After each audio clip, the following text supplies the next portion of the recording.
National honour कहाँ गया था जब चीन हमारी जमीन पे कब्जा करके बैठा हुआ है? नेशनल ऑनर कहाँ गया था जब प्रधानमंत्री 2015 में कोरिया गए थे और बोले कि भारत के लोग शर्मिंदा होते हैं बोलने के लिए कि वो भारत से आए? जनगण मन में क्या दिखता है कि ये देश दिखता है और देश की जनता दिखती है। जब आप वंदे मातरम पढ़ते हैं तो वो तो एक भगवान और देवी के बारे में पूजा की बात है। उसमें जनगण मन जो लिखा गया था वो तो जनता के लिए लिखा गया था।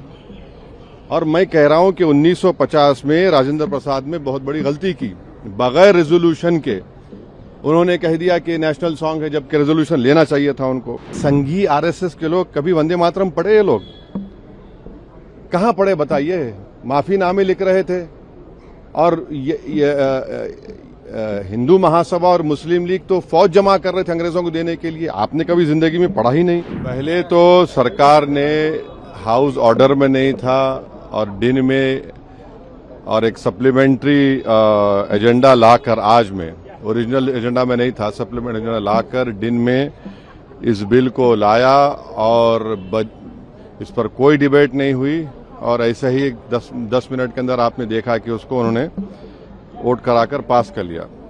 सवाल ये पैदा होता है कि जब आप नेशनल ऑनर की बात करते हैं, नेशनल ऑनर कहाँ गया था जब चीन हमारी जमीन पे कब्जा करके बैठा हुआ है?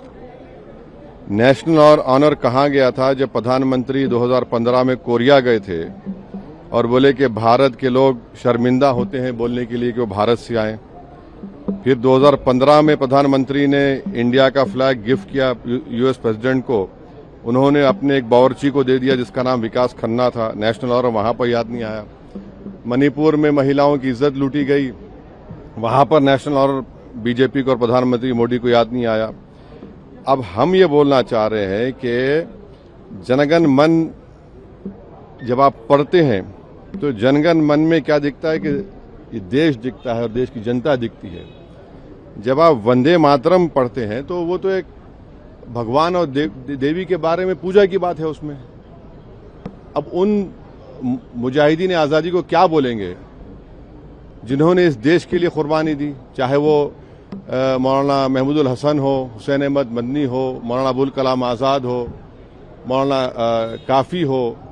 ये तो देश को आज़ाद कराने के लिए किया था। यहां पर आप देश को इस तरह से पेश कर रहे हैं और जनगण मन जो लिखा गया था वो तो जनता के लिए लिखा गया था। और मैं कह रहा हूं कि 1950 में राजेंद्र प्रसाद ने बहुत बड़ी गलती की। बगैर रेजोल्यूशन के उन्होंने कह दिया कि नेशनल सॉन्ग है, जबकि रेजोल्यूशन लेना चाहिए था उनको। तो और कहीं पर भी नेशनल सॉन्ग का डेफिनेशन नहीं है। तो आप इसको इस तरह से मुसल्लत कर रहे हैं देश के ऊपर, तो ये गलत है बिल्कुल। आर्टिकल 25 फ्रीडम ऑफ रिलीजन है, उसके स्टैंजास पढ़ लीजिए आप। मैं एक मुसलमान हूं, मैं सिवाय अल्लाह के किसी की इबादत नहीं करता हूं। अगर मैं किसी की बात करूंगा तो मुसलमान कहां रहूंगा?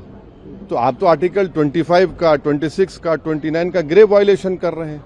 और ये बता दीजिए, ये संघी आरएसएस के लोग कभी वंदे मातरम पढ़े? ये लोग कहां पढ़े बताइए? माफीनामे लिख रहे थे और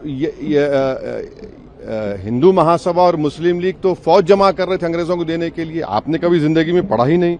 और आखिरी बात, हमारा संविधान का जो प्रियम्बल है वो किससे शुरू होता है? We the people. भारत मां से नहीं शुरू होता है ना, कहां शुरू होता है? तो आप तो ये तो बिल्कुल ही संविधान के खिलाफ, उन मुजाहिदीन आजादी के खिलाफ। और जो काम बोस नहीं किए, रविंद्रनाथ टैगोर नहीं किए, वो काम आप ये कर रहे हैं। जो कमेटी बनाई गई थी उन्होंने कहा कि नहीं। तो ये सब मकसद एक ही है कि इस देश को एक हिंदू थियोक्रेटिक कंट्री बनाया जाए। हम इसकी मजम्मत करते हैं, कंडेम करते हैं। और बीजू इमानुएल का जजमेंट आज भी रेलेवेंट है और कल भी रेलेवेंट रहेगा।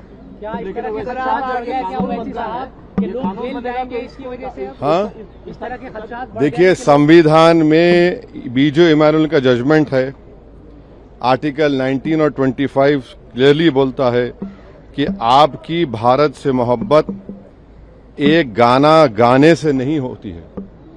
आप पढ़ लीजिए वो जजमेंट, सुप्रीम जजमेंट। और संविधान का पहला सफा क्या कहता है, पेज क्या कहता है? Liberty of thought, expression, belief, faith and worship. आप कैसे किसी को मजबूर करेंगे एक देवी देवता को इबादत करो? अच्छा, जो लोग सिख धर्म के हैं, जो लोग किसी खुदा को नहीं मानते, एथिस्ट हैं, उनको क्या करेंगे आप? तो ये इस तरह की हरकत इसलिए की जा रही है कि इस देश को एक हिंदू राष्ट्र बनाना चाहते हैं। तो ये बात है। वैसे साहब, लेकिन अगर ये कानून बनता है तो ये सब पर नाफिज होगा, आप पर भी नाफिज होगा, तो अब मानना तो पड़ेगा ना इसको। हसरत मोहानी ने इनकलाब जिंदाबाद का नारा दिया था, अब हसरत मोहानी को बोलेंगे आप? क्विट यूसुफ मेहर अली ने क्विट इंडिया का नारा दिया था, संगी तो नहीं थे, उनको क्या बोलेंगे आप? हैदराबाद में आप आइए, पहला कैदी काला पानी का मौलवी अलाउद्दीन थे, मक्का मस्जिद के इमाम थे, रमजान का महीना था, जुम्मे का खुतबा देकर उन्हें जनता को लेकर गए ब्रिटिश रेजिडेंसी के पास और उनको गिरफ्तार किया गया। तुरेबाज खां उनके साथ थे, उनकी लाश 10 दिन तक सुल्तान बाजार लटकती रही, उनको क्या बोलेंगे आप?